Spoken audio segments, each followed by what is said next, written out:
This is Tanvir Muhammad Masood, and in this edition of Travel and Triple, I will talk on the various advantages and the stages of evolvement of water transportation throughout the world. The early days, in the older days, there were no such concept of a ship or boat or cruise as is in there in this modern era. But in the very early days, there was this concept of ferry. There used to be a ferry that used to provide a point-to-point transport facility to people who were basically trying to cross seawater or a small river for that instance. That was basically the starting point of sea transport or water transport in that point of time.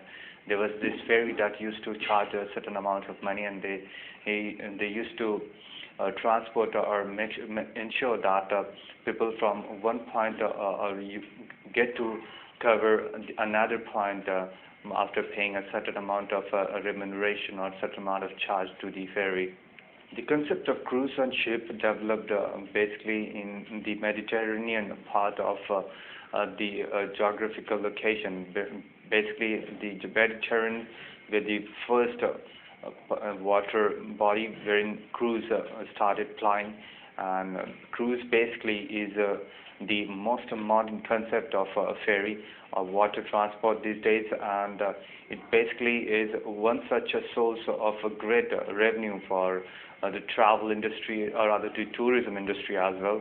Cruise these days provide certain modern facilities to people who are basically trying to spend a certain part of time or who are basically trying to spend a vacation in there. They are basically people who are taking some time off from their work and trying to spend their time out in a cruise. Basically, cruise offers recreational facilities like spa, gym is in there, cyber cafes are there. There are basically small restaurants. There are a host of other facilities that one can avail in a cruise.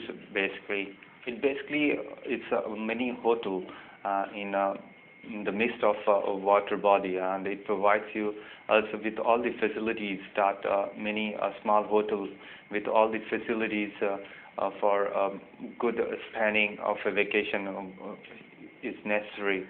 There are at times private cruises plying on the water bodies these days, and there are private travel agents and travel companies that basically are flying these cruises, and they are basically the huge source of revenue for them, and as well as for the travel and tourism industry as well as a whole.